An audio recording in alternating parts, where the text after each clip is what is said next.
มุกดาหารผู้ว่าราชการจังหวัดลงพื้นที่ตรวจความเสียหายพร้อมสั่งการเร่งช่วยเหลือผลกระทบพายุบัวลอยมุกดาหารผู้ว่าลงพื้นที่ตรวจความเสียหายเส้นทางสัญจรใน3หมู่บ้านได้แก่บ้านโพนสว่างบ้านนาหลักและบ้านติ้วตำบลพังแดงอำเภอดงหลวงโดยถนนสายหลักที่เชื่อมหมู่บ้านระยะทางประมาณ15กิโลเมตรขาดถึง3จุดทำให้ประชาชนสัญจรลำบากพร้อมสั่งการเร่งช่วยเหลือจากผลกระทบพายุบัวลอย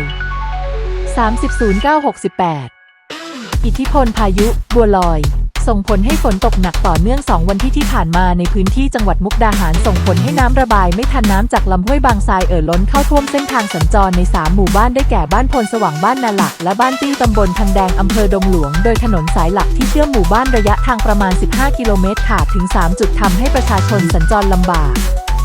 ล่าสุดนายวรยานบุญราชผู้ว่าราชการจังหวัดมุกดาหารพร้อมด้วยนายอำเภอดงหลวงหัวหน้าสำนักงานป้องกันและบรรเทาสาธารณภัยจังหวัดมุกดาหารโยธาธิการและฝังเมืองมุกดาหารและประชาสัมพันธ์จังหวัดได้ลงพื้นที่ตรวจสอบความเสียหายและเยี่ยมให้กำลังใจประชาชนโดยมีหน่วยงานที่เกี่ยวข้องลงพื้นที่ให้การช่วยเหลือบรรเทาความเดือดร้อนให้กับพี่น้องประชาชน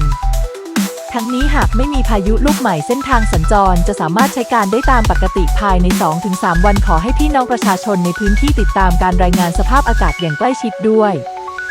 วิลาสินีเจริญสุขมุกดาหาร